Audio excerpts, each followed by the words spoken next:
Hindi na po kayo babalik sa ibang bansa.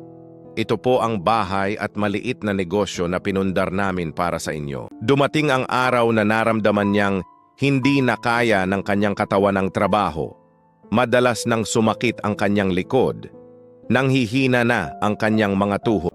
Isang gabi, habang kumakain ng tira-tirang pagkain sa kusina, napagdesisyunan niyang panahon na para umuwi. Tahimik siyang nagdasal at nagsabing sapat na. Panahon na upang yakapin muli ang pamilya. Paglapag ng eroplano sa Pilipinas, kabado ang kanyang dibdib. Paglabas niya, natigilan siya. Sa harap niya ay naroon ang kanyang buong pamilya.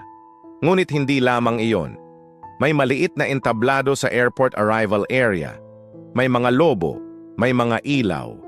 At sa gitna ay nakatayo ang kanyang mga anak, maayos ang bihis, hawak ang mikropono. Maraming taon po naming inisip na maayos ang buhay ninyo sa abroad. Hindi namin alam na araw-araw pala kayong kumakain ng tira-tira para lamang mapag-aral kami. Tuluyan na siyang napaluhod habang humahagulhol. Naramdaman niyang nakita rin ng mundo ang lahat ng tahimik niyang sakripisyo.